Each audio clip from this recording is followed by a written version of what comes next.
are listening to Nocturnal Frequency Radio, hosted by Steve Jenny and his satanic assistant, Alex Houdini, both of whom can't go into churches without vomiting. I don't know what it is. It still makes me chuckle. Yeah. It makes me chuckle. I'm still trying to get used to the new Mixer channel thing. It had me all screwed up with the channels and the audio and everything else. So I had to quickly get all that fixed before we went live, and thankfully it's okay. Wait a sec. Say something, Alex. I can't hear you. That's because I'm not speaking. Oh, is that why? Yeah. Wow, you're a tricky guy. I am. Tricky. Real tricky. How are you? I'm good. How are you? I'm good. Good. What's new? Nothing. You know, it's funny. I was listening to an old show actually not too long ago. We had who was on oh God, Jason Day. Jason Day. Wow. Remember Jason Day? Yeah. Jason Day and somebody else. I can't remember who else was on the show. Anyways, you know, you came on. You weren't a host at the time. Actually, I had Derek with me, and you came on. I said, "Hey, Alex, how's it going now? What's new?" And you said you had this whole diatribe. I'm like, wait a second, that is not Alex. Wow, you didn't know that at the time. Yeah, well, now I do, right? Yeah. It's like, wait a sec. But anyways, I'm not going to waste any time. We've got a good friend, Jeremy Crow, coming on here in a few minutes. He's been on a few times before. Always intriguing to have Jeremy on the show. Mm-hmm. And I think this time we're going to be a little bit different with what we're going to chat about. Kind of, I guess. Are you conscious? I'm conscious, yes. I just want to make sure. Are you aware of your surroundings? Yeah, why? Well, I don't know. I think Jeremy might beg to differ if you are or not. No. Just kidding. We'll see. Anyways, We'll see. We'll see. Anyways, let's bring Jeremy in.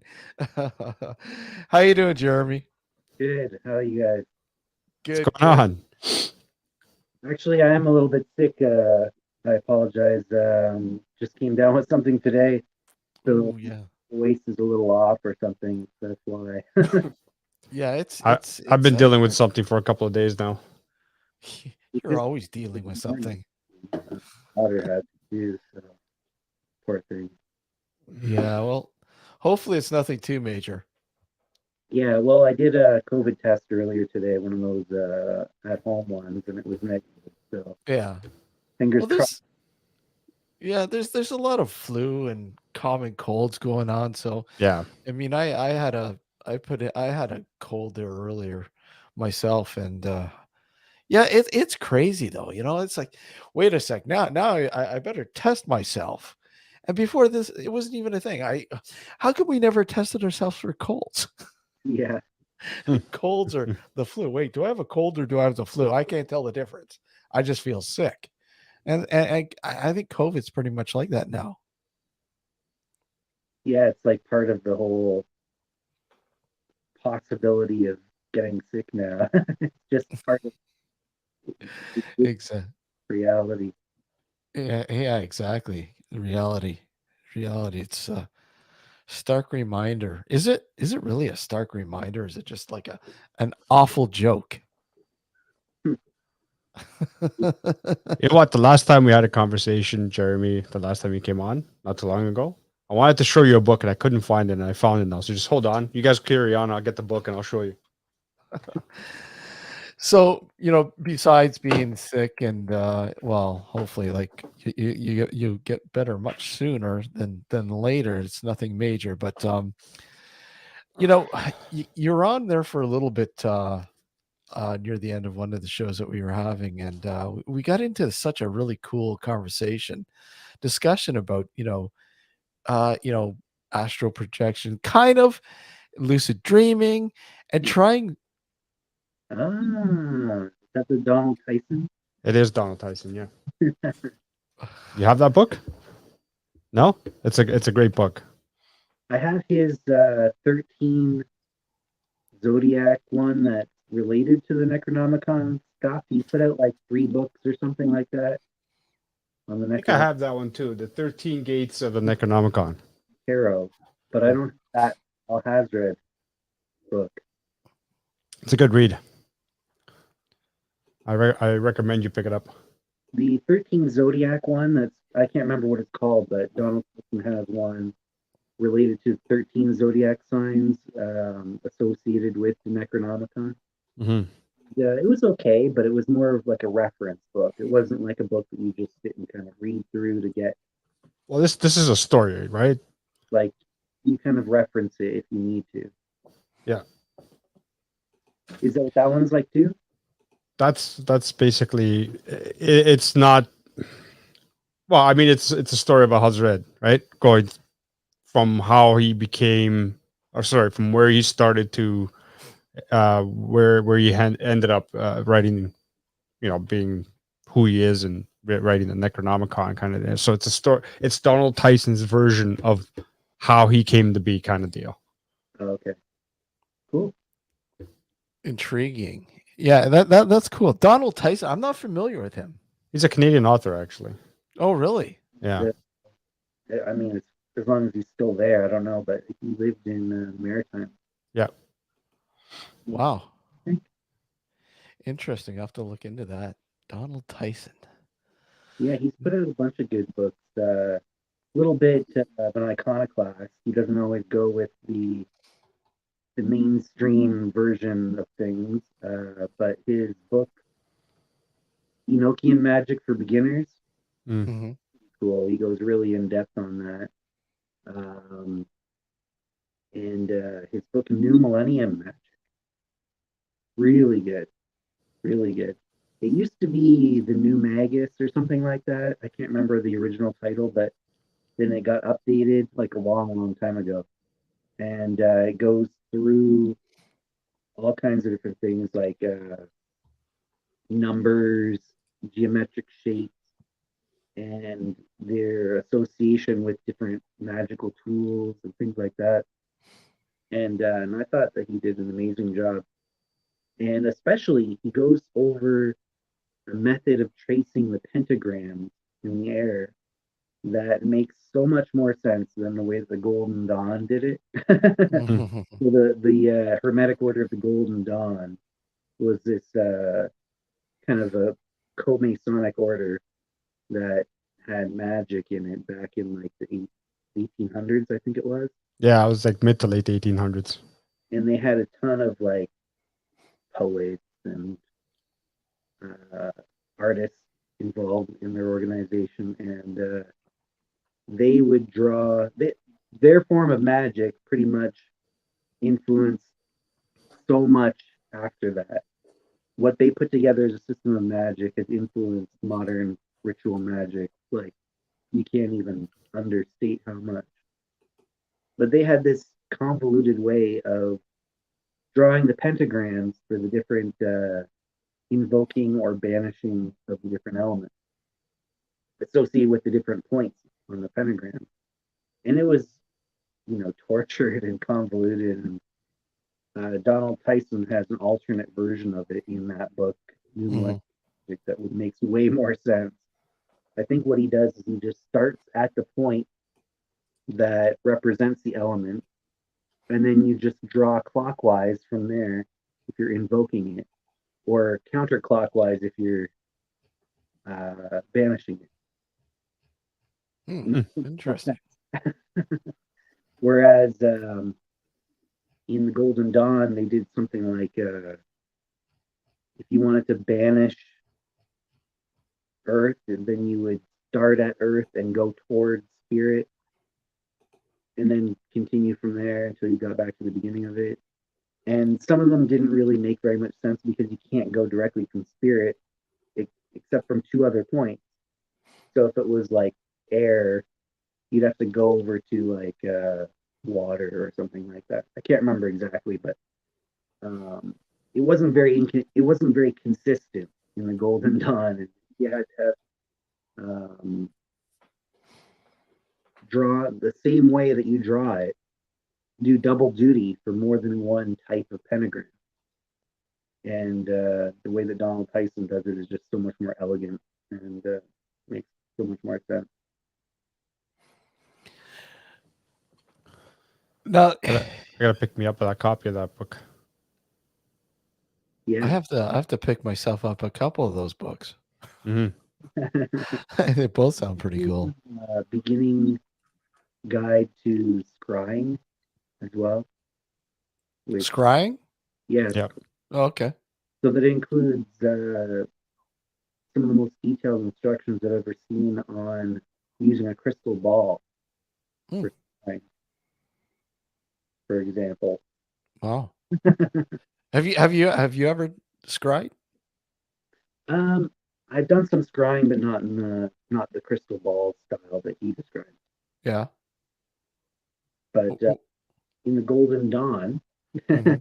to them, scrying was basically using some sort of image, usually a symbol, to as a gateway for astral projection, basically, or Oh mental wow. projection.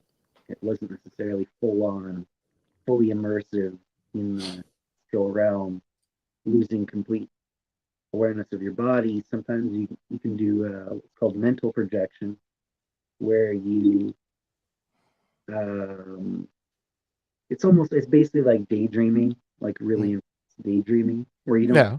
lose awareness of your physical body exactly. You don't like pop out into that full reality. You're still a little bit aware of your body. You can just open your eyes whenever you want. That's mental projection, and so um, I've done that kind of scrying before. It's Success? what Donald Tyson describes with the crystal ball. I haven't done that. Did you have any success with it? Oh yeah, Yeah. yeah. So what kind of experience did you have with it? Well, encountering entities. Oh wow. Okay. So now I'm intrigued. You encountered some entities. You Yeah, piqued his curiosity. Yeah. yeah. So like demonic entities Ooh, in particular. demonic. But what I found that it's like very similar to Jungian active imagination. Have you Mhm. seen that? No. Or inner dialoguing, Inner dialoguing. Okay. So terms from psychology. But okay. utilize a technique that is very similar to techniques that are used in esotericism, and Okay. that is very closely describes the kind of experiences that I've had. And you can do what some people would describe as shamanic soul retrieval, Okay. where an aspect of your psyche has kind of gotten broken off and estranged from your sense of self, I guess you could call it. So And how would you know that? How would you know if a piece of your psyche, whatever, is straight and you want to like reconnect it? How would you know? yeah, well, for example, a lot of the ones that I did were first encountered in a dream, where Okay. I would be in a regular dream and some sort of entity, usually like a monstrous looking entity, would be malevolent towards me, the Hmm. primary dream character in the dream. And then later I would go and I would call up that entity and interrogate it or um, kind of explore what they were about and what they wanted. And sometimes you end up with a very cathartic release and an integration kind of moment where you recognize something about yourself that you were trying hard not to notice, and you can begin the process of healing yourself, your own psyche, by reintegrating that part to recognize that it is a part of yourself and to try and figure out a way to give it a healthy expression. Wow, that's Yeah. That can be scary. Well, yeah, exactly.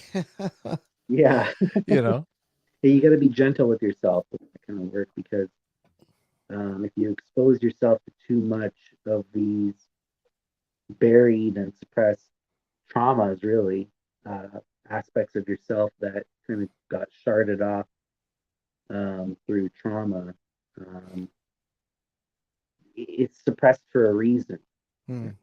It's to kind of protect your psyche from damage, right? Yeah. So that's like the function of the shadow. It protects your mind from truths or knowledge that you aren't quite ready to process. How does that like associate, if anything, to say something like a common terminology, like say oh my god, I'm having a brain fart here. Being sort of disconnected with yourself, so to speak. You know, you're feeling disconnected with your being. Yeah. Well, then, yeah, basically, you've got a lot of shadow work to do. Yeah. um, But would that help though? I would imagine, yeah, Yeah. yeah. But like I said, you got to be gentle with yourself. Do a little bit at a time and give it a chance to integrate before, Hmm. before you move on. Because, yeah, I mean, if it's suppressed in your psyche, there's a reason why. Yeah. And because at the time that you encountered that information, or that realization, or whatever, or experience, um, it was traumatic, which means that you didn't have the mental or emotional faculties to process it properly at the time. Hmm. A lot of these traumas are actually from our childhood, and as adults, we've developed those more mature tools to process uh, difficult situations. And so we don't go back usually and process those suppressed trauma, and they just sit there, festering, using up, life force, Mm. maintain itself, to maintain the workarounds that prevent you from kind of re awakening that realization. Yeah, well, it's funny how well, it's not funny how you say it. It's interesting how you say that, as we get older, we sort of bring in the adult tools to sort of better understand it. But do you think that, as we grow older, we mature out of childhood and into teenage and then adultism or whatever, do you think we also lose a better understanding of we might have understood when we were kids? Like, I mean, you constantly hear that we're so much more open and aware of things, because we don't have those filters, those those, I guess, the what's the word I'm looking for? Those, not filters, but domestications, if you will. That adultism, sort of brings, like, oh well, I like the color blue, but no, I like purple. You're told, no, you have to wear blue, Yeah, sort of thing. there's a couple things going on there, where one thing is that these various different traumas that have created workarounds in your mind, or complexes around them, that prevent you from revisiting it, or prevent you from being re-traumatized. Um, a lot of times they become crystallized, and you actually start to identify yourself with these traumas and the workarounds that have built up around them. Hmm. You get locked into certain behaviors, and you can't see outside of the reality tunnel that it creates. But also, I feel like just the way that our mind works Mm-hmm. functions by being able to identify meaningful patterns in the data stream that's coming in, right? Mm-hmm. If something has been deemed as unimportant or not meaningful, it gets filtered out. But that's a process that takes time, right? And eventually, over a longer period of time, different things start getting filtered out because it's been deemed to be irrelevant Yeah. by the subconscious processing of your mind. Whereas when we're younger, it hasn't necessarily been deemed irrelevant yet. Now, do you think Nothing, it never changes. And when something never changes, eventually it gets filtered out by the mind. a person's ability to care or not care about certain things has a bearing on that? Yeah, well, it's funny because I heard there's a saying that if you're not a liberal when you're young, then you have no heart, and if you're not a conservative when you're older, then you don't have a brain. Have you ever heard that? No, I No, don't but think I've I've ever heard that. It's no. interesting though. It's exaggerated, but people who tend to become a bit more conservative as they get older. And what is that? Why? What is that trend that we become more conservative? I think part of it is because of the survival, or not survival, but the biological imperative to mate. Mm, As we're young, more riskier behavior are rewarded, mm, and as we get older, we are less likely to make those same kind of risks. yeah. More generally, there's often more riding on it, or we're more aware of the potential consequences. Well, yeah. I mean, obviously, and there are barriers that are put in place. Those barriers weren't when you were a kid. You know, I got to get a job.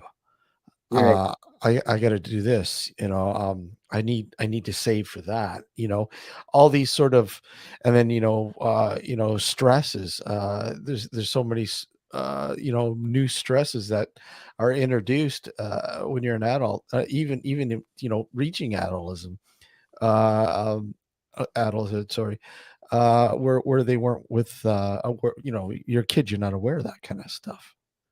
I mean, And if you're a kid, it's like you're stressing out about something an adult would. Oh, yeah, and more people relying on you. You've got greater responsibilities generally as you get older. well, let me ask you a loaded question. Is that real life? Is that why we're here? Well, that's you're asking. You're getting into the meat of what I wanted to talk about today. Exactly. Um, so I've got a lot of experience lucid dreaming, Yeah. and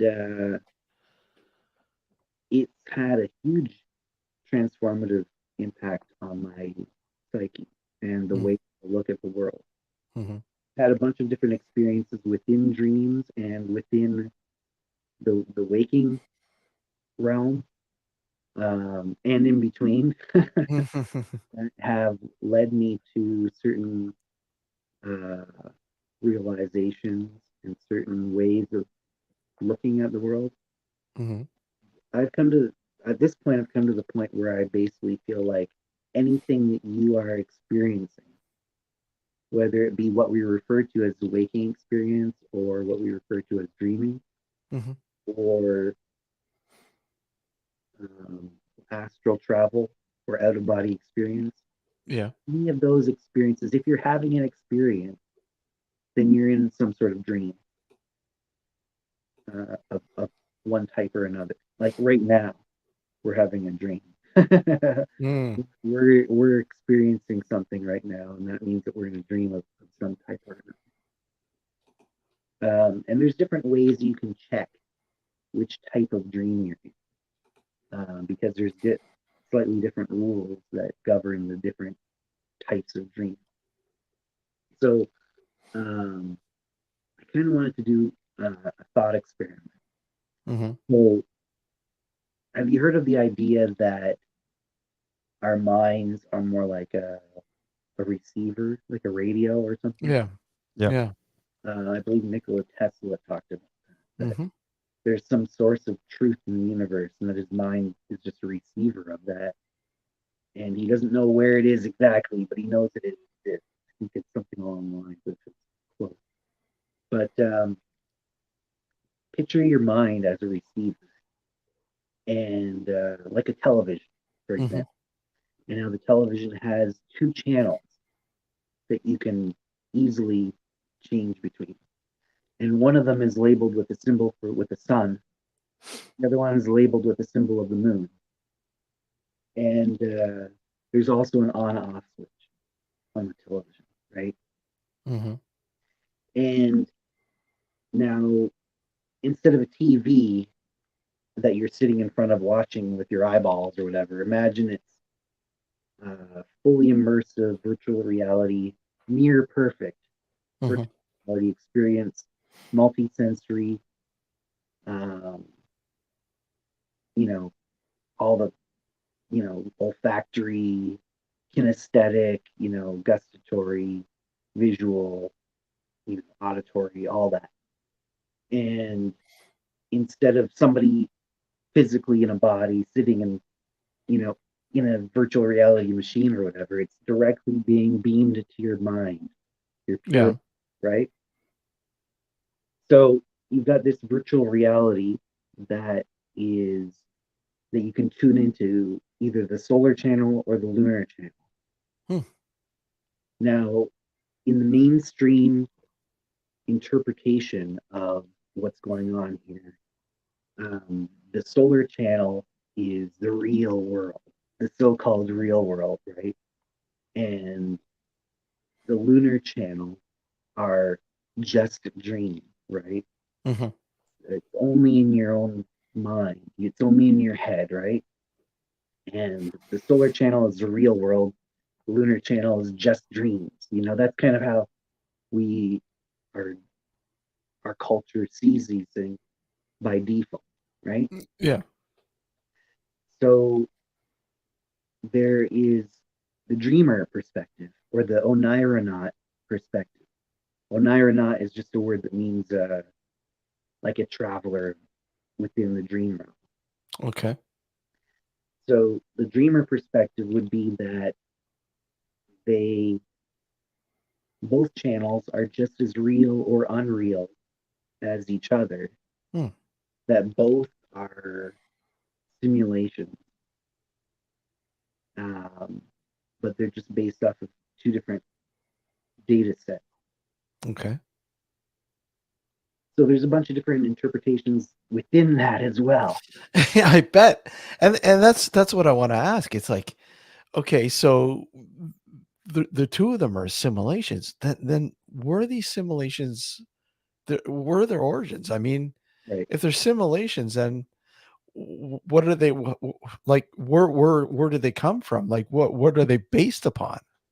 You're right, exactly. So the most popular interpretation of this would be that the solar channel is generated from data coming from our physical sense organ, Okay. real physical body that exists, Mhm. and that's what appears to be the case. It appears as though right now we have an eyeball, right? Mhm. Yeah. And light coming off various objects, a screen, for example, in front of your face. Some of the light, a tiny portion of the light coming off the screen gets into your eyeball, into the lens, Mm-hmm. hits the rods and cones on the back of your retina. And if the light is within a certain bandwidth of frequencies and within a certain range of intensities, it will trigger those rods and cones to fire an electrochemical signal down the optic nerve into the brain. Oh wow. And Yeah. then that raw data is processed by the mind to look for meaningful patterns within it. And then when it finds meaningful patterns within that data set, it encodes them into a symbolic representation of that meaningful pattern and presents it to the conscious point of awareness as a fully immersive virtual reality experience. And does with all the senses, not just the eye. And that's what the solar channel is. And then the lunar channel is presumably a data set from internal data. So this would be from memories, especially recent memories. Yeah. And according to science, random firings of the neurons in your brain that occur while you're sleeping, especially from the brainstem. And they call it random because they don't know where they're coming from. They appear random to scientific observation. So that's what that second data set is that we are encoding into a fully immersive experience when we're on the lunar channel. When we're asleep and dreaming, right? Yeah. And now, according to mainstream science, that processing is happening in the physical brain in the solar realm. In the solar realm, okay. But there's some issues with that because in the dream, when we're in that dream, we believe if we stop to think about it, we believe that the eyeball in our dream is also reality in the dream, right? Yeah. But it's not. We know that something on a higher dimensional level is generating everything, right? Wow. Okay. Yeah. Not just your experience of what everything in the dream is being processed by some higher order dimension, right? Which is presumably your waking brain or your physical brain in the solar realm.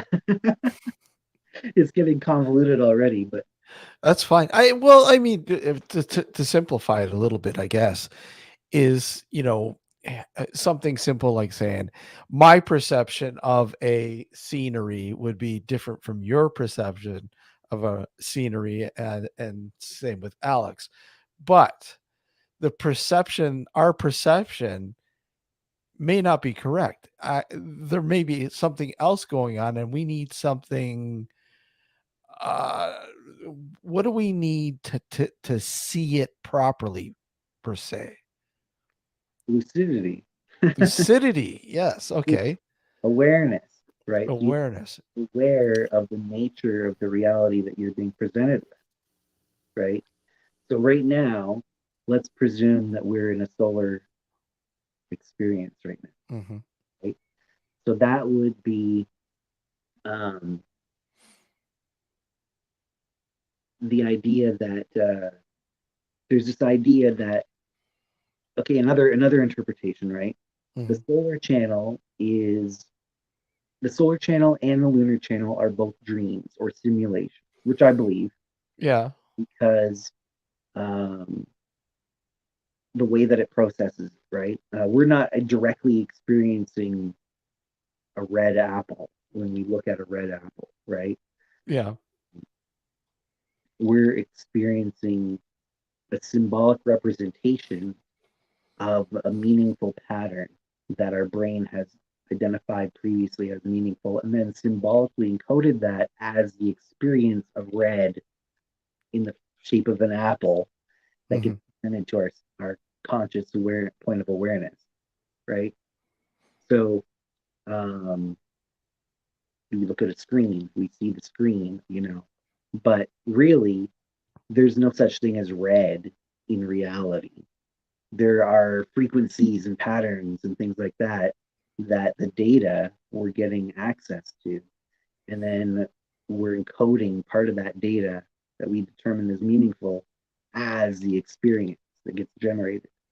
Now, that experience generator aspect of the mind is the same experience generator that produces the waking experience as it does the dreaming experience. Mm-hmm. So in a sense, both are dreams, really. But one is a dream that is based off of presumably physical sense organ data. Mm-hmm. The other is a dream based off of internal data. Well, let me ask you this, and just throw this in there for just for the heck of it. Are we the AI that we fear? Like, has it already happened? Are we that thing that we fear in the future? Are we actually it? Yeah, maybe. I do feel like it is a simulation of some sort. And I like to use the word dream because it doesn't. When you say simulation, we automatically assume that there's some sort of physical computer type thing, like a Mm-hmm. smart device that has been created by, future, to us, what we think of as future humans that are running an ancestor simulation, Mm-hmm. right? Yeah. And that we are that ancestor simulation that's running out, and that we are Oh. superfluid entities that believe themselves to be true because it's just really powerful simulation, I guess, right? But maybe the universe itself is a computational process. Mm. It's a computer in that sense, a naturally occurring computer, perhaps. Yeah. Well, I like to think of it as a dream yeah. because then you have, okay, well, think of this. This is another thought experiment. So when you are in a dream and you see a wooden table, right? Yeah. There's this unconscious assumption. If you stop and think about it, you will look at that table and you'll be like, okay, at one point, a tree grew and it got harvested, turned into lumber, Mm-hmm. and either a craftsman or a factory turned that lumber into a table, and then got to where it physically is right now, where I'm looking at it, right? And it has that whole history behind it, but none of it actually happened. That table simply manifested spontaneously in the moment, right? It doesn't have any real history. The whole past of that table, if you stop and think about it, the past will be manifested for it. If you think about it, right? If you're like, okay, well, where'd that table come from? Well, a whole history of it will get manifested for it in that moment. An entire past for it, right? Will spontaneously manifest for it because it didn't exist before. It just was there, right?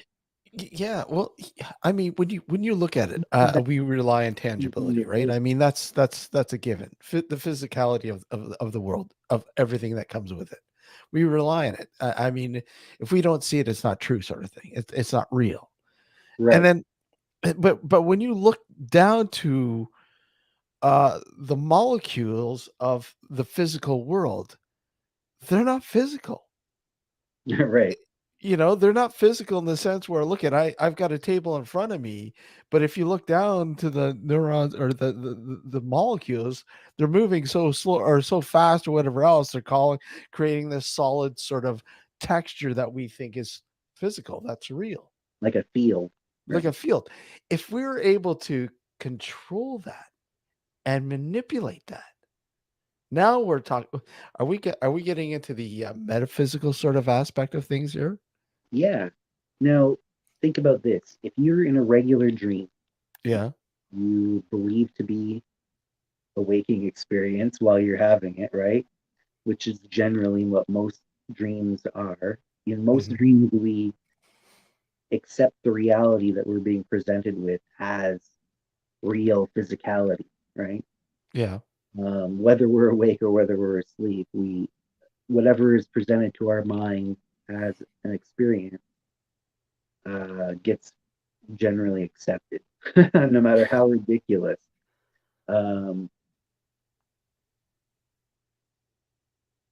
It's because that's that same function of the mind that takes a data stream and renders it into an experience that presents it to your mind. But like I was saying, it's from a different data stream.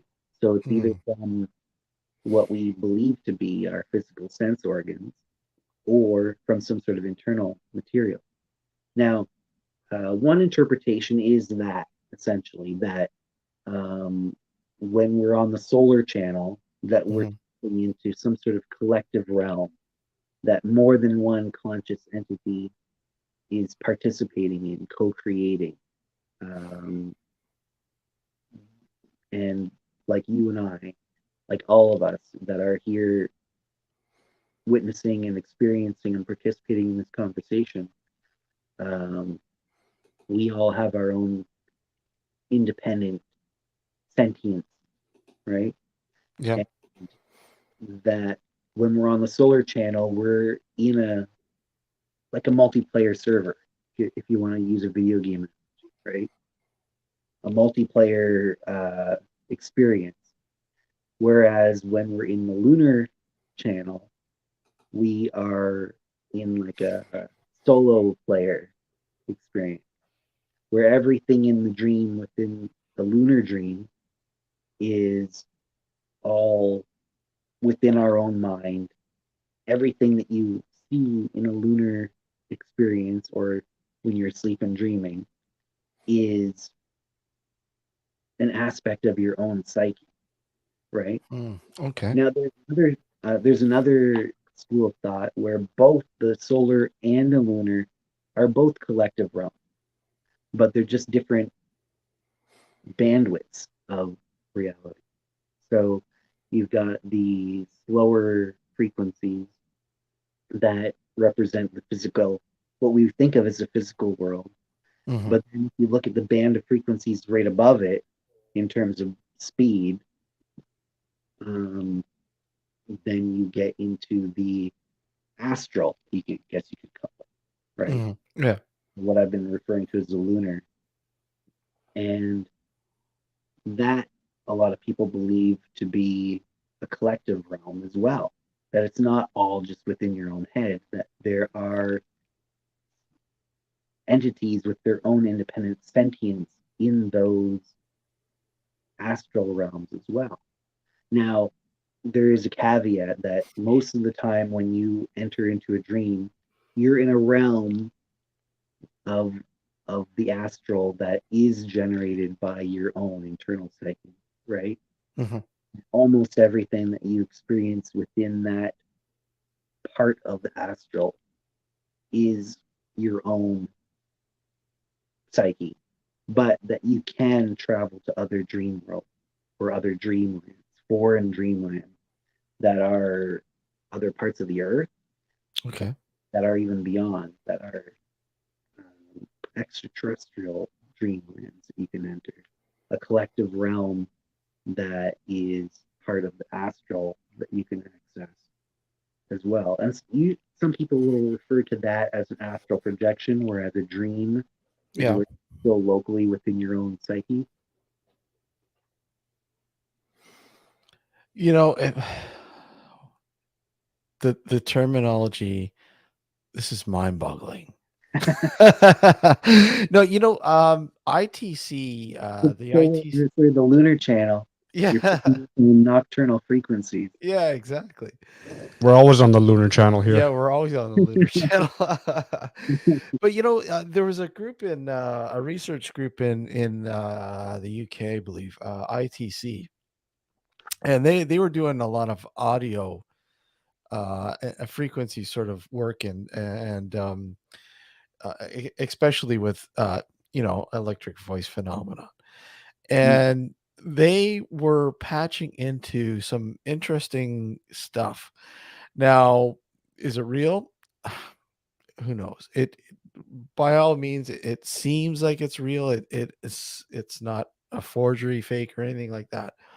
One of the one of the researchers had passed away, and they kept gearing some of the audio experimentation towards reaching out to this particular um, researcher who had passed away. Okay, look at, maybe we can make contact with this guy, but they had no luck. But they made they made contact, or they were able to record conversations with a researcher. I can't remember the guy's name now, who was telling them that how the life structure was. And the life structure was that you guys now currently are in a sort of a purgatory state. You're not like experiencing what is known as real life.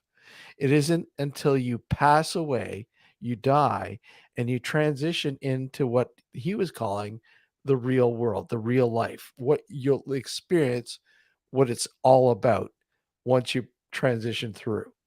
And, I, I kind of find that fascinating because of what you're saying with the perceptions and the channels and all that kind of stuff. And it makes you wonder, like, yeah, is this just a simulation? Right. You So know? that brings us to the on-off switch on the TV, Yeah, yeah. right? So Okay.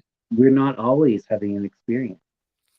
There are times when, for example, deep dreamless sleep, Okay. where we're not having an experience at all. No, there's no experience being generated by the mind. We're in what you could call the void, I suppose, right? Um, where no experience generator is turned on. There's no data stream being processed. We are just kind of existing as pure mind without the crutch of an experience. And we are so used to processing experiences and having that define our existence that when we exist as just pure mind without an experience to latch onto, Hmm. um, we generally just kind of swoon, or whatever you want to call it. We lose consciousness. We're not able to kind of be consciously present or lucid within the void generally. Once in a while, it happens for some people on a very rare occasion by accident, Hmm. Yep. and it can be very uncomfortable. Um, I suspect that sometimes when we have that falling experience just after falling asleep, and then you jerk out of it, Falling off the bike sort of thing. yeah, Yeah. you're in a dream and you trip in the dream and Mm. it moves because it hasn't been paralyzed yet, right? Hmm. Yeah. Sleep paralysis that your body goes through, so it doesn't act out the dream, hasn't kicked in yet, and your body moves and you wake up from that. But I think sometimes it's because we enter the void, and that lack of feeling of gravity Okay. pulling down our bodies, that lack feels like weightlessness. It feels like we're falling. And that's jarring, and that'll wake us up sometimes. So I think there's two things happening there when we wake ourselves up from the falling. I think sometimes it's because we had a dream that we fell or tripped. Mhm. Yeah. And our body hasn't shut off the movement yet. But I think sometimes it's because we enter into the void, and that lack of experience, that lack of feeling gravity pulling our bodies down, feels like weightlessness, feels like falling, and then be like, oh, and wake up from that. So I think sometimes we do get that brief experience of the void that way. Now, if you look at some really advanced dream work and sleep yogas of Tibet, they have practices that teach a person how to eventually be able to be consciously present during the void. They call it dreams of clear light, where to them the void is not just darkness, it's just pure light. That's how they describe it. I think it can be described either way equally, because because light and dark, either one of those is an experience in itself, and it's just a way for our brain to kind of express what we have, what Yeah. that lack of experience, but we don't have words to describe that lack of experience, so we just say just pure light, a field of pure light, or complete darkness, however you tend to like, whatever your predilection is, but they refer to it as clear light. I like to refer to it as the void, but you can be lucid within the void, and you're just existing as pure mind without having an experience. So how do we I think is sorry to cut you off, but I think No. that void is possibly the point where we come closest to base reality. So how can we use, do you think, can we use the lucid dreaming or that state to sort of clear out the cache, if you will, to reset, to look at, have a, declutter the junk that's there, that's causing us not to understand what is really going on? Yeah, I think so. Now, when you are in a regular non-lucid dream, Mm-hmm. you are reacting to the stimulus mainly by instinct through your programmed predilections and habits, and you're just playing it out based off of whatever kind of stimulus you get, right? Some monster runs at you growling, you run away just instinctively. You don't want to Yeah. get hurt, right? Because you think that it's happening in a physical sense, or that there are consequences to what you're experiencing, right? But then if you suddenly realize that you're in a dream, Yeah. then all sorts of things that you thought were literally impossible just seconds ago now become potentially even easy, right? Like you Yeah. could fly. But also, if you can not only recognize that you're dreaming, but also the deeper you understand the implications of that, the more control you'll have in the dream. And so some people will be like, oh, okay, well, this is a dream. So I can manifest a gun and I can shoot at that monster so that it doesn't hurt me, right? Mm-hmm. Well, that's one level. But then another level is realizing that the monster can't really hurt you anyways. And so you could just let it maul you to death and see what happens. It doesn't matter, right? It's another level of freedom and understanding beyond just simply recognizing that you're in a dream. You understand the implications of it, that perhaps that monster represents a part of your psyche that has become estranged from your sense of self, right? That the dream character that you're playing just represents one aspect of your own mind, your own psyche, and that everything else in the dream also represents an aspect of your psyche that you just simply don't identify with. Yeah. You know? There's that little dark corner. And I don't want it to escape. Right. Keep it there. Keep it there. Right. So one of the things that I started doing when I was having a ton of lucid dreams, especially like when I was in high school, I started really doing it like all the time. so much of my focus was on attaining lucidity, and I would do practices during the day, like a lot. Mhm. That's when I had a big boom of all these things. I started to, the more I experienced them, Mhm. the more I started to realize it's not just whatever happens, it's irrelevant in the dream. That there are real consequences to things that happen in the dream. Because Yeah. if, say, for example, if a dream character represents an aspect of my own psyche, Mhm. I treat that dream character poorly, then what am I doing to my own mind, right? Yeah. What message is that sending? What kind of damage am I doing to my own psyche, right? But also you can heal your psyche if you realize that. So one of the things that I used to do is I would become lucid in the dream Yeah. and just start looking around for the darkest, scariest place to go. Like if I found a cave, or if I was in a house, I would go into the basement, Yeah.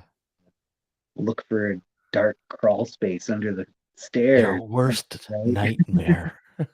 And I would try and see if I could find monsters, and then I would project unconditional love towards that monster Oh, okay. That's that, interesting. Yeah. as an aspect of myself that I So rejected at some point. so you would not try to project any fear at all. You didn't want to do that. You did not want to let your defenses down, sort of thing. You wanted to extend you know, unconditional love sort of thing towards this unknown crazy sort of entity, if you will. Yeah, like even full on demonic entities, right? Yeah. Like I had encounters with entities that I would describe as Leviathan Oh, and okay. Beelzebub, you know. Oh no, we're gonna be cursed here. You said that name. uh, Um, but some of these were hard nuts to crack. Some of them had a lot of resistance, and it would take a lot of. I couldn't necessarily do it all within the dream, because sometimes you yeah. just wake up. But then I would go back and I would do like a mental projection or an astral projection where I would intentionally call forth that entity, like a spirit evocation, like a classic. And this is when you were a kid. This is when I was a teenager. Yeah. Oh, like I mean, what teenager really thinks about doing stuff like that, though? Honestly, Apparently, Jeremy does. well, no, that is cool though. That is really neat that you're doing this kind of stuff so young. But it just shows you the level of intelligence that one would have to understand this kind of stuff. So, well, I had another dream where I like to share this one where um I was in a dream and I was sitting across from another dude, Hmm. having a conversation about Yeah, something philosophical like we're having right now, right? yeah, yeah. And during the conversation, I became lucid. I realized that I was having this within a lunar dream. Oh, okay. And being a polite Canadian as I am, I waited for my turn to speak.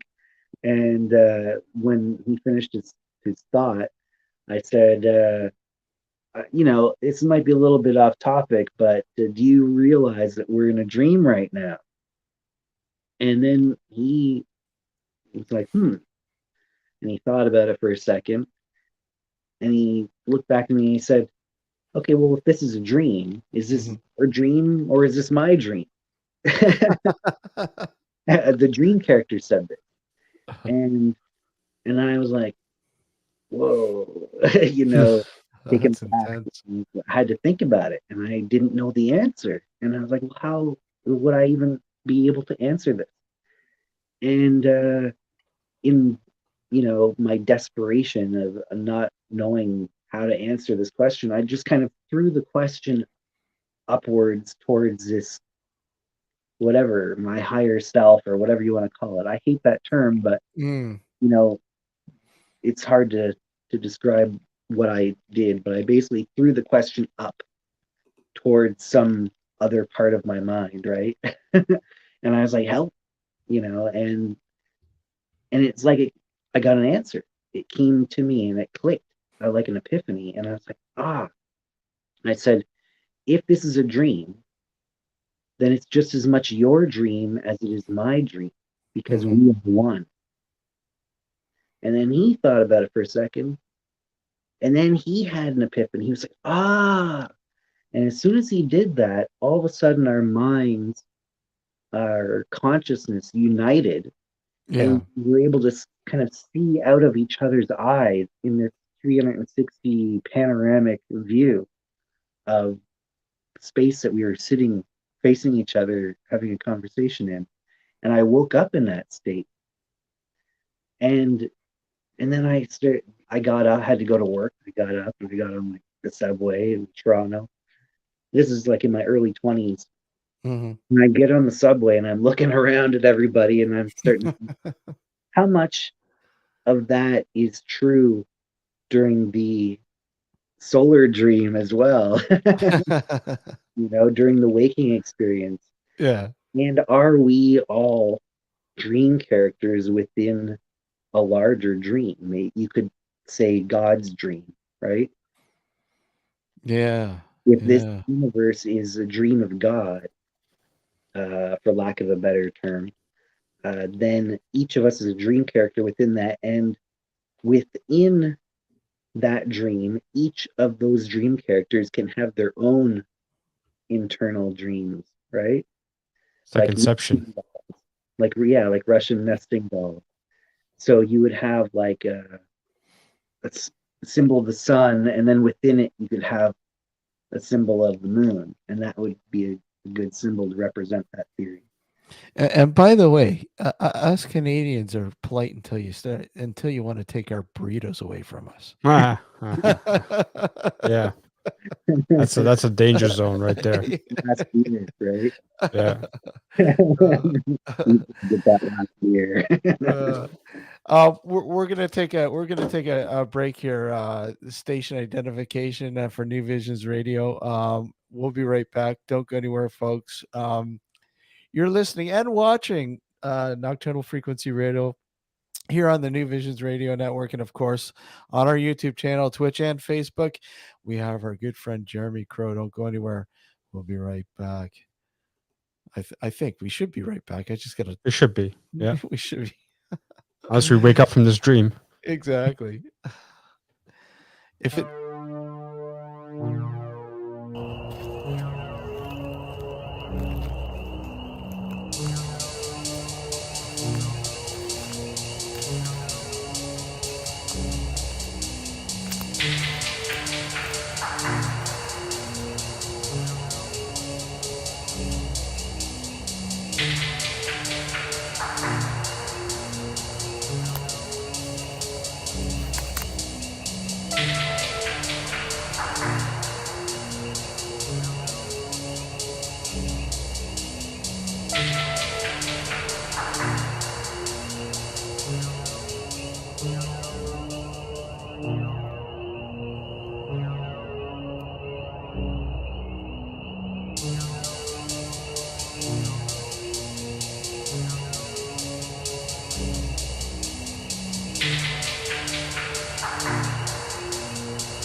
And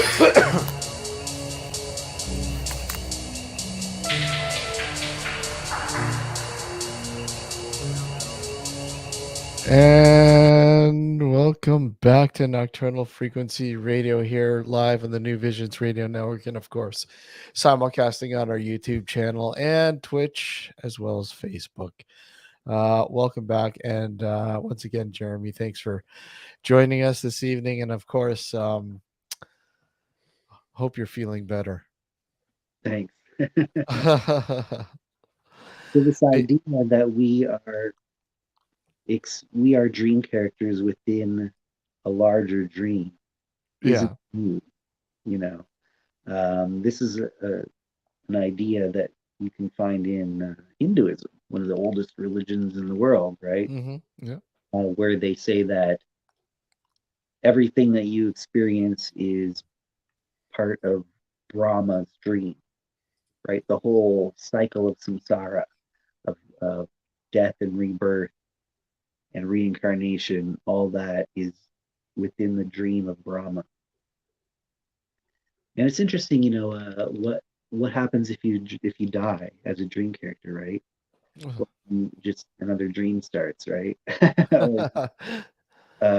There's no death. Yeah, well, what happens when your dream, your own microcosmic dream, you know, your person, as a dream character, you have your own dreams as well, right? Like we were saying. And what happens within that dream when you die? You know, just another dream starts, right? Yeah. You wake up into the next higher dimension that dream is embedded into, right? Now, within your own dream, you are the god of that dream if you recognize it, right?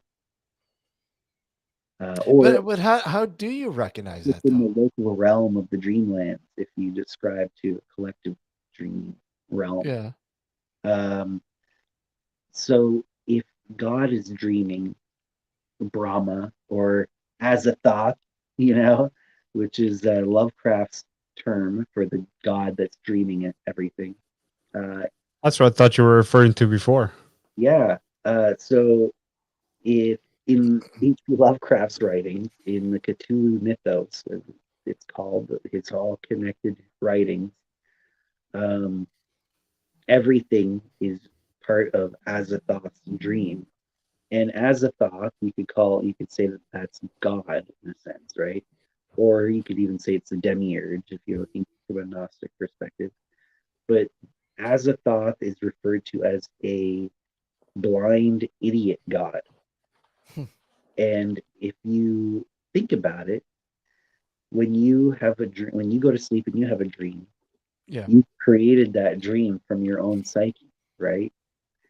But did you do it consciously? You know, are you even aware that it's a dream while you're experiencing it? You know, most of the time, no. You know, most of the time you don't intentionally generate that dream world that you find yourself in. And mostly, and mostly you don't realize that it's a dream while you're in it. But you've created that entire universe, right? Mm-hmm. So who's to say that that's not how it works a dimension up, right?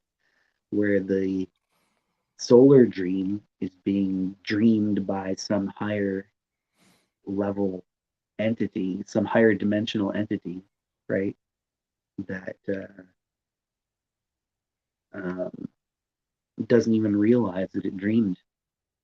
So let me ask you then, you know, by saying that and everything else, just what is your interpretation of God? Well, just that. Yeah, that's exactly it. Okay. Basically, is I believe that that's how it really is. That basically, Azathoth is a name you can use to describe some kind of mind that is generating the solar experience, and that we are characters within that dream meaning we are an aspect of the psyche of that mind. And that mind that created this whole universe, this whole reality, and everything in it, doesn't realize that it did so. And But it's not aware of that it. would be so insane, though, to think that if that was the case, then how many gods might there be? Well, yeah, that's the other thing. There might be multiple gods. If you get to Yeah, the higher level up, yeah. right, there might be multiple gods, each generating their own universe, um, that and not being aware of it for the most part, right? Just like we are generating a whole universe within ourselves when we go to sleep and have a dream. That same kind of thing might be happening on a higher level too. We're the And god of our everything own that we're dream. experiencing within the solar dream is just within that one God's mind. But so what happens when you become lucid, right? Mhm. Things that formerly seemed impossible suddenly become possible. Now, there's a character that Lovecraft talks about, um, Nylar Thotep. Nyarlathotep. Nylar Thotep. Yeah. Nylar. That's a tongue twister. Yeah. Now, this is a character that I believe is almost like a lucid character within Mhm. Atlas' dream, right? Yeah. He's able to manipulate reality in a way that doesn't make sense to somebody who believes it to be real. And, that to somebody who's caught up in the narrative of the story, they are reacting to the narrative of the story. They're not actively co-creating it in a conscious way. They're doing so in an unconscious, Yeah. subconscious, instinctual, habitual way. But if you can become lucid, so like for example, right now, if you buy into this theory that what we're experiencing right now is a dream being generated by the mind of a higher level entity, it's Mhm. or as a thought that we are bringing a certain amount of lucidity into the equation through the dream character that we are portraying, you know Yeah. and perhaps maybe that's the point, maybe the idea is to try and achieve a higher level of lucidity within the dream. So here's $1 million question, Jeremy. Do. Who is the character in this dream world we live in for a higher self? Who is that higher self character? Because you yourself, if you're having a dream and you become lucid, you're yourself within your own dream. Who is that character? Okay, so this is the thing. When you are in your own dream, you are just one dream character. You're experiencing the dream through one of the dream characters represents just part of yourself. Right. Right? Everything else in the dream is also a part of your psyche, but you're not experiencing the dream through those other parts. You're experiencing the dream through one particular dream character. But if more dream characters can attain a certain level of resonance with each other and have lucidity, then those aspects of consciousness can unite, like I was telling you in that other dream, right? Mm-hmm. Where I had the panoramic view because my consciousness of the dream character that I was currently experiencing the dream through, plus another dream character that I wasn't, suddenly became one in mind, right? And both were lucid. Oh So yeah, no, it's just it's just interesting because I mean, What's you that? always That namaste, the Yeah. meaning behind the namaste thing, right? The part of me that is one with the universe or one with all recognizes the part of you that is one with all. Something like that, right? Have you heard that? vaguely. I think I heard it a long time ago. Yeah. But what I was getting at is that you you're always like in a dream and you become lucid. I know you're just portraying yourself as one aspect of your characters within the dream, but there's always that one character. Yeah. I'm just playing the devil's advocate here, Jeremy. I'm just saying if we are part of a higher being's consciousness, even though we may be different aspects of that higher being, I want to know, and obviously this is a question that can't be answered, obviously, but I want to know which character is that higher being looking at all of us through. Right.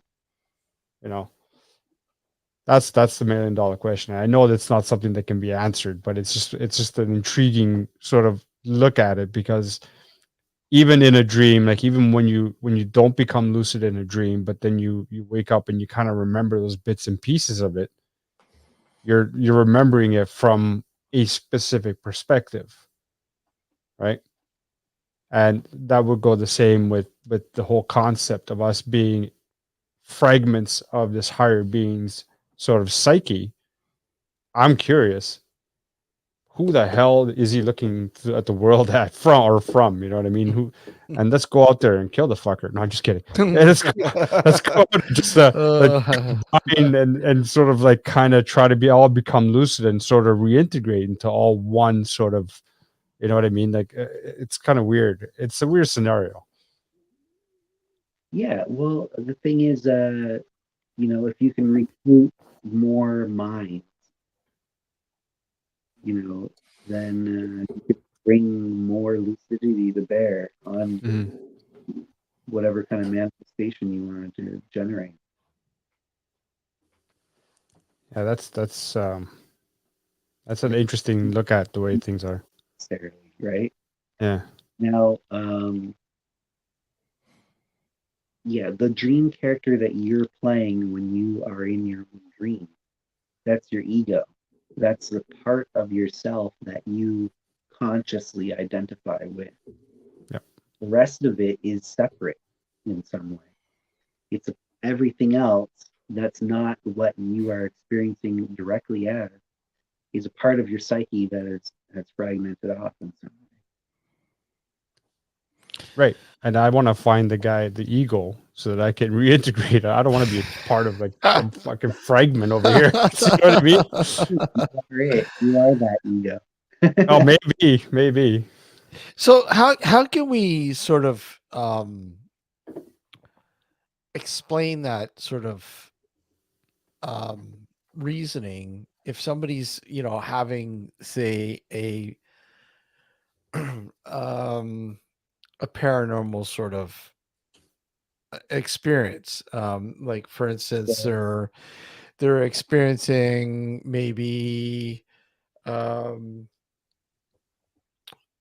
sort of interaction in their home or whatever, and not necessarily, maybe they're seeing stuff, maybe they're hearing stuff, but how would one sort of say, look at, well, maybe I'm dreaming, this is a simulation, or is this real? Like how do you sort of explain that sort of aspect of it? Bardo states or liminal states, transitional areas. Okay. So you have these in between or limbo states or purgatory states. Okay. So you've got the radio tuned between the two channels, right? Between the solar and lunar, and then you've got crosstalk between the two. Or perhaps you've widened the bandwidth that you're able to receive at one time to include information from both data streams. And so in these in-between states, people experience them all the time, like sleep paralysis, Yeah. When you wake up and you can't move your body, and sometimes there'll be old hag, where there'll be somebody Old hag, sitting yeah. in your chest or at the end of your bed. Succubus, sometimes people refer to that. It's related, and Mhm. even alien abductions. A lot of these are supposed to, people describe them as occurring during the same type of state as Mhm. um, old hag. And me personally, I've had the experience multiple times where I've felt that gradient where I had a gradual transition between the lunar and the solar channel. So I went from being dreaming to being awake, where there wasn't a one particular point where I was like, okay, now I'm awake, or now I'm not dreaming anymore. Now I'm awake, and it was more of a gradual gradient where like my eyes are open, my physical eyes, or my solar eyes are open, I guess you could say, Yeah. and the dream gradually merges into what my eyes are physically seeing. And I've had a couple experiences where I was in that in between state for um, not just a brief moment, but also had like an experience. One time, I was this is when I was in college, and I was in one of those bardos, one of those liminal states between waking and dreaming, and I'm lying in my bed, Mhm.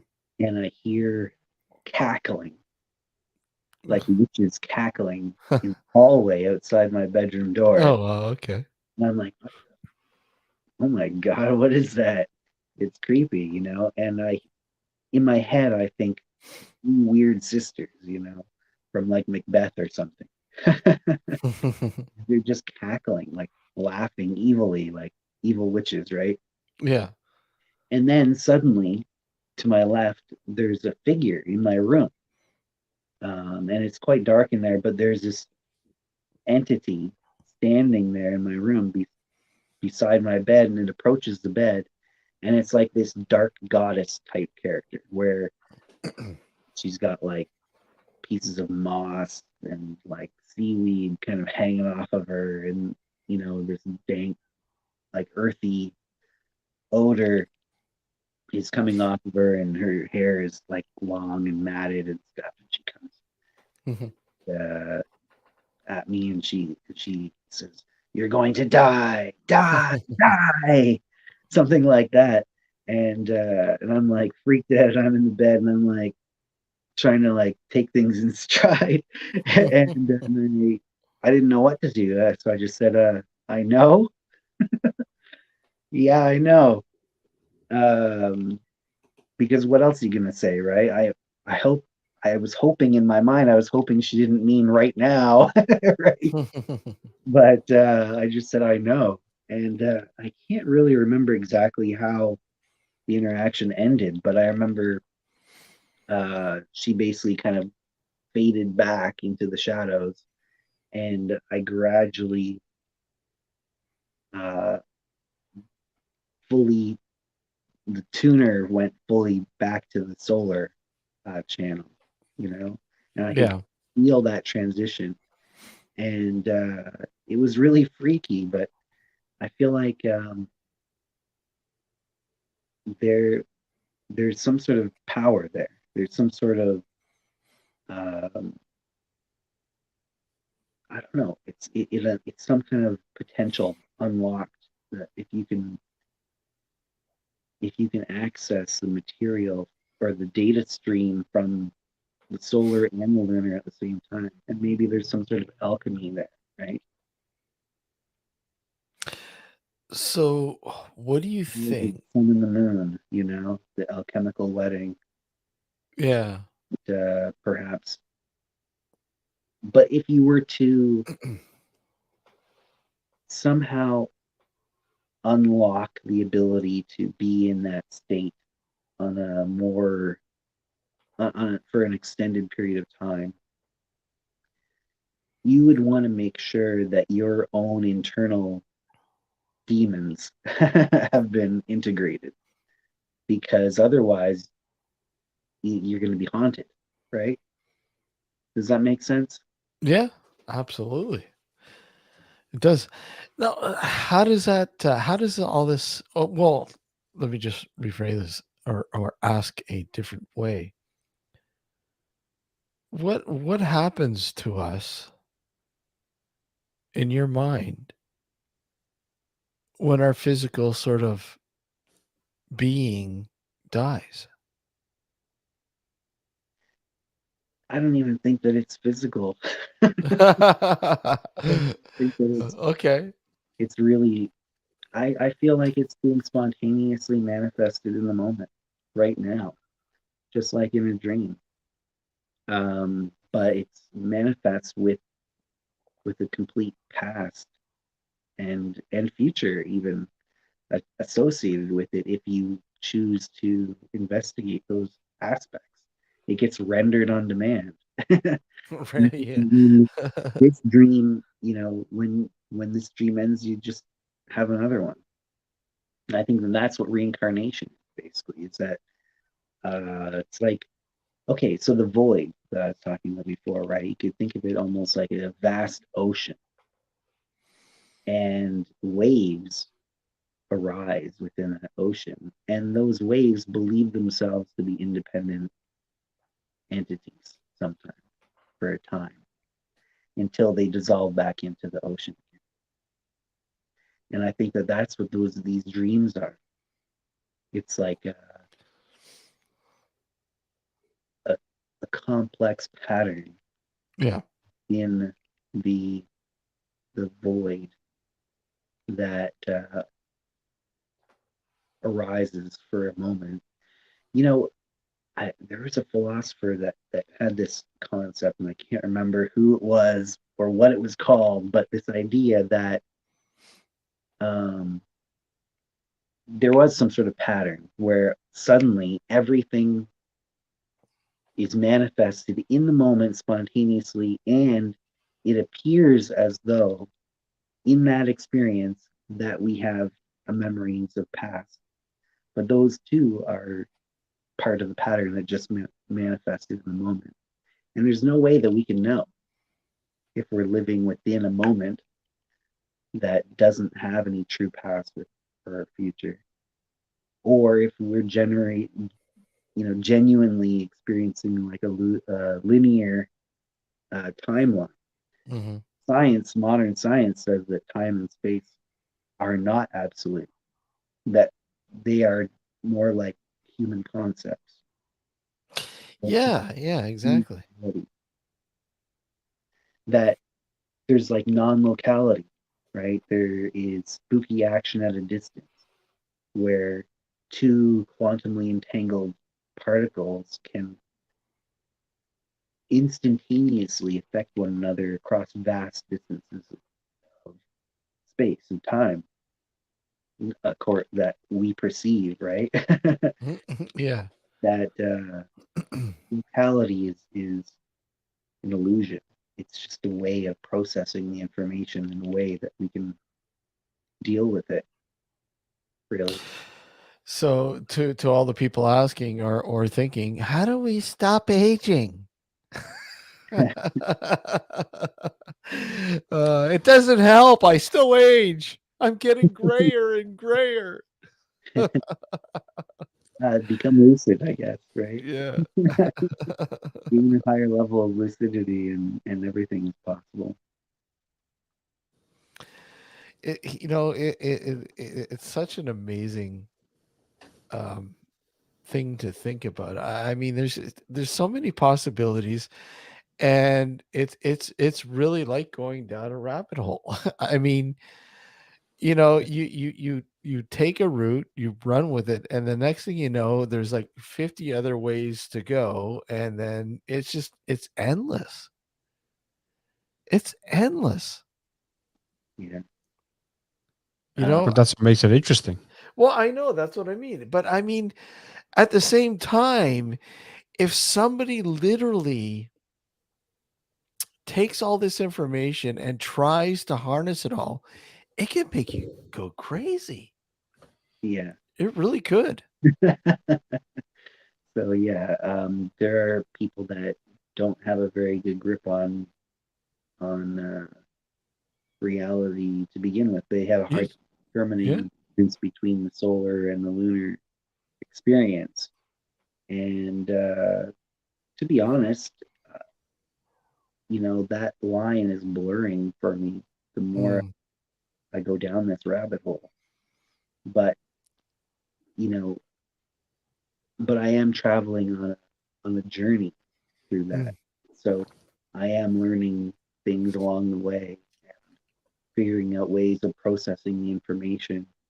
And I can always back off if it's starting to get a little too intense. Like, for example, there was there's practice where in occult circles they refer to it as the oath of the abyss, where in Hermetic practice they talk about where the oath of the abyss is to interpret every single thing that you experience as a direct communication from your higher self, something like that. I created a practice where I decided I was going to interpret everything that I had experienced in the waking experience, what we've been referring to as the solar dream, as a dream, and interpreting it in real time as if I was interpreting a dream, like seeing something. Oh, what is that symbolic of? If I had experienced this in a dream, how would I interpret it upon waking? So doing that in real time in the waking experience. And the longer you do that, the freakier things start getting, and you start actually starting to think, wait a minute, am I in a dream right now? And as a lucid dreamer, you realize that at any given time you could be fooled into thinking that you're having a waking experience when you're actually having a dreaming experience, right? That you think that it's physical, but you're actually just asleep and dreaming, right? That could be at any time because it's so convincing. How many times have you been fooled by that? How do you know you're not being fooled by that right now, right? You start to get to this state where it's harder and harder to determine, what's real, unless you have a framework that kind of helps you process it. Like, well, that's the key, right? Being able to process it. I mean, if you can't process it, then it's all meaningless. Yeah. Now there are people that do have a disorder where that lunar channel leaks in to their solar experience, and they don't have any control over that. They don't have the ability to discern which parts of their experience are lunar, right? And we refer to that as schizophrenia. Yeah.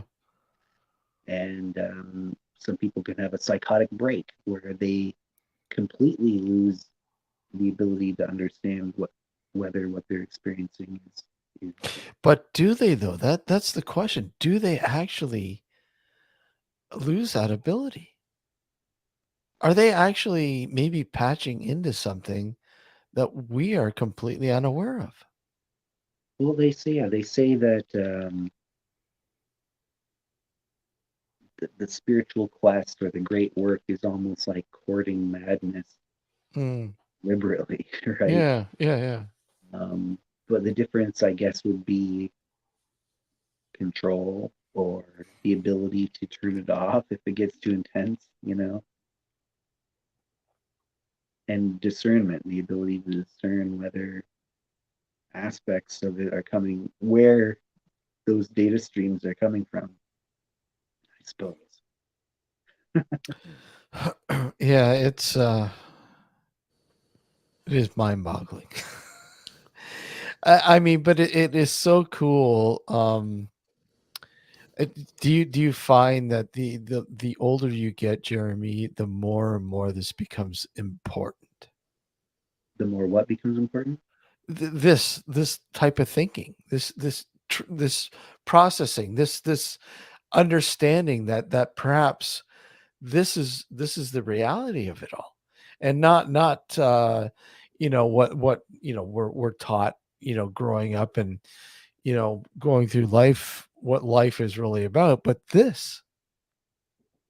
Yeah, yeah. I feel like there's nothing more important really than um, trying to gain lucidity, I suppose. Trying to uncover the truth of it all, to um, integrate the disparate parts of our psyche.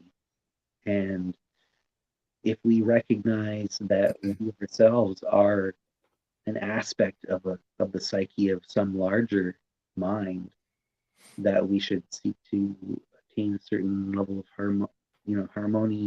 harmony within that as well, some sort of integration with that as well.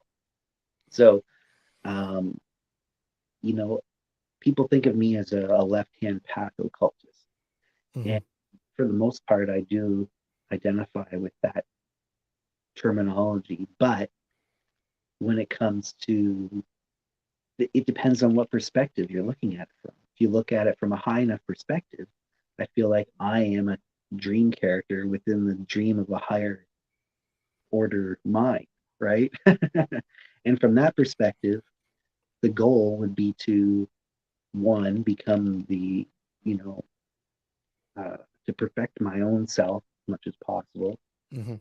as well as to find a harmonious place within that larger ecosystem of the psyche of the larger mind, right?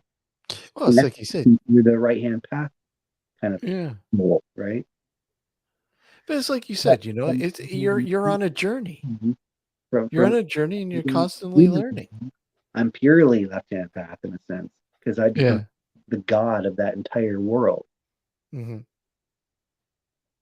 So it all depends on which direction you're looking at it from, uh, whether I would be left hand path or right hand path. Uh, um, this is just like there's just so much to talk about. um, you know what? I want to thank you for coming on tonight. Thanks. Yeah, I You appreciate know, you. and we obviously love to have you back on. Obviously, I mean, it's always great having you. We do have your information in the show notes, but for those who are listening on New Visions Radio Network, let them know where they can find you, and what to look for, sort of thing. Yeah, easiest way is to look up, to just Google me, Jeremy Crow, no E on the end of Crow, just Jeremy Crow, and you can find me on YouTube. I haven't posted anything in there in almost 3 years, but there is a decent amount of content, and I will post stuff there later. I'm just not really consistent with it. But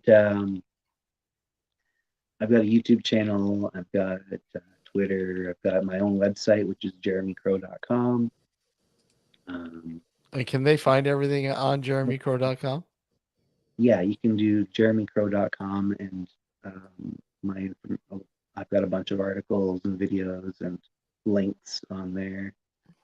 Um, Also, Flambeau Noir is an organization that I started, or a movement, call it, where it started out as a conference um, for people, especially who identify with the left-hand path, Mhm. Luciferianism, Satanism, Setianism, the Cthulhu mythos, that kind of stuff. People working with those darker aesthetics in their occultism, um, to all gather together instead of just like the Church of Satan having their own and the Temple of Set having their own, and all these different individual silos Mhm. that aren't interacting with each other. Instead of that, have a more generic left hand path conference where people from all the different branches of the left hand path and beyond can come together and cross-pollinate and share information and share, what's the word, fraternity or um, Cross pollinate. yeah, and camaraderie and collaborators for different projects and things like that. And it's gone beyond that. Even I'm trying to expand it beyond just like a large semi-annual conference to something else beyond that, where it'd be smaller events where people can share their voice and things like that. But it's a lot of work, but it's something that I think is really neat. I call it flambeau noir, and that's my part of the work that I do to try and create a bit more harmony and integration. A better understanding between everything, because I mean, obviously not everybody understands the differences between all these sort of collective sort of beings, right? Yeah. So that's awesome. And it's like I said, it's always great to have you on to sort of get people an awareness on these different sort of collective beings, entities, if you will. And it was really cool talking to you about the lucid solar and lunar sort of channels and all that. It's been great, Jeremy. Thank you again, man. Yeah, it was my pleasure. Thanks again for having me on. Take care. Thanks, Jeremy. Take care. You too. Have a good night. Good night. And get better. Thanks. See ya. Bye. Bye. Oh, hey, always great having him on, man. Yeah. And it's been a long time. I mean, he's been on. Well, he came on for a little bit the other night, and when he got into the whole lucid dreaming sort of thing, I'm like, okay, we got to have him back on to have a full show. Yeah, it's a whole about this. show all to its It's a own, whole, right? yeah, exactly, right. Kind of straying away from what we normally talk to him about. So Yeah. I mean, that's cool. And that was, like he said, it was what he's sort of, really thinking about a lot lately. So that's pretty cool, man. Wow. What is it? It's almost this. Well, it's not almost December. I mean, but we're pretty much through November. Yeah, we're on the last legs of November now. And it's I think we've probably got one more guest coming up before we go into our Christmas New Year's hiatus. Which is, let me just look at the calendar. We do it around usually the same time of the year. So I guess maybe our last show for this year, like scheduled guest show, will be December 4th. Yep. And then we usually take the last few weeks, for Christmas and New Year's. But who knows? We might pop in and do whatever on the whim if we got time to do it. So, but yeah, it gets busy and everybody gets busy and family time and all that kind of stuff. It's all that. It's that time of the year, right? So exactly. Yeah, and everybody's busy. So wow, yeah, it's getting. I can't believe that like 2022 has just flown right by. Oh yeah. Right. It's just scary.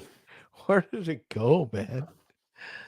And what's even scarier is the cold weather's here. Oh, fuck yeah. The snow is here. I mean, just south of us, Buffalo got pelted. I mean, what did they get up to, like 60 centimeters? Well, no, I think it was like 6 feet. So yeah, roughly about 6 close feet. 6 feet. That's insane. Oh man. And then, well, this past Friday we did a Friday Night Howl Rising, It went on, yeah, for like a couple hours longer after you left. Yeah, no I kidding. think it was, yeah, it was fun though. I mean, and it was cool to have Percy on. That it was great to see him and uh, get his perspective. After Gareth's passing, Hmm. what he's been up to, and yeah, I'm sure we can do it again soon. It was fun. Um, yeah, we have one more guest coming up, scheduled guest coming up. Carol Malone, I think is her name, right? Carol Yeah, something like that. Malone. I'm Who? horrible with names. Yeah, she deals with forensics and the paranormal. So I mean, okay. But the mind machine is what I'm most intrigued by. How she, uses the tool to heighten her psychic ability. Thank you, Jeremy. Oh, it's always fun having you on, man. Thank you again. A wealth of knowledge. Yeah. Extreme, yeah. Go check out his YouTube channel. There's just so Well, much check out his content. website too. Like His website too. all Yeah, all the links are in the description. yeah. Wealth of knowledge. The content is just there's so much great content there. Yeah, incredible. But I think that's about it, dude. Yeah. Yeah, I'm starting to lose consciousness right now. Were you ever conscious? No, not really. But anyways, I want to thank everybody for tuning in. We'll see you next Sunday night. Keep an eye on the channel for the show. We'll get that out to you. And yeah, please like and subscribe. Comments, guys, leave your comments. We want to hear from you down below, underneath the comments. If you're watching the replay, rebroadcast, whatever here on YouTube, leave some comments. No God, you guys comments about Steve or I's barber. yeah.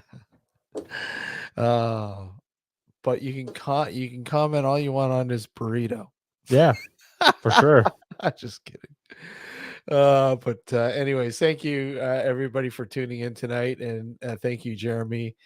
We'll see you next Sunday night. Until then, take care, everyone. Have a good week, and yeah, peace out. I guess later. Take care.